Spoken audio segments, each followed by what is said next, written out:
உடுமலைப்பேட்டை அருகே உள்ள திருமூர்த்தி மலையில் தொடர் மழை காரணமாக காட்டாற்று வெள்ளம் ஏற்பட்டிருக்கிறது. இது குறித்த கூடுதல் விவரங்களை தருகிறார் செய்தியாளர் சதாத் பர்வீஸ். சதாத் பர்வீஸ், அங்கு மழை நிலவரம் என்னவாக இருக்கு? திருப்பூர் தமிழகத்தில் பொதுவாக பரவலாக மழை பெய்யும் என எச்சரிக்கை விடுக்கப்பட்டுள்ளது. இந்நிலையில் திருப்பூர் மாவட்டம், கோவை மாவட்டம் உள்ளிட்ட பகுதிகளில் தொடர்ந்து மழை அதிகமாக இருக்கும் என எதிர்பார்க்கப்பட்டது. இந்நிலையில் திருப்பூர் மாவட்டம் உடுமலை அருகே உள்ள திருமூர்த்தி மலையில இன்னைக்கு காலையில பெருமளவு ஒரு காற்றோட்ட வெள்ளம் ஏற்பட்டுள்ளது. மேல்மலை, குறுமலை உள்ளிட்ட பகுதிகளில் அதிக அளவு மழை பெய்த காரணத்தினால பஞ்சலிங்க அருவிக்கு தொடர்ந்து நீர்வரத்து அதிகரித்தனால அங்குள்ள காட்டாறுகளில் வெள்ளப்பெருக்கு ஏற்பட்டிருக்கு. இதன் காரணமாக பஞ்சலிங்க அருவிக்கு செல்ல கோவில் நிர்வாகம் தடை விதிக்கப்பட்டுள்ளது. இன்று முதல் 3 நாட்களுக்கு கோவிலுக்கும் அருவிக்கும் செல்ல முடியாத சூழ்நிலை ஏற்பட்டுள்ளது.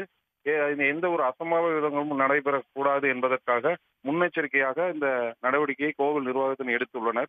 மேலும் அமனலிங்கேஸ்வரர் ஆலயத்தை சுற்றி தடுப்புகள் அமைத்து கோவில் நிர்வாகத்தினர் பாதுகாப்பு பணியில் ஈடுபட்டு வருகின்றனர்.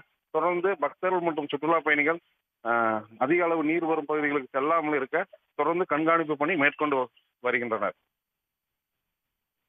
தகவல்களை வழங்கியமைக்கு நன்றி சதாத் பர்வேஸ். உடனுக்குடன் செய்திகளை தெரிந்து கொள்ள சன் நியூஸ் பெல் ஐகானை கிளிக் பண்ணுங்க.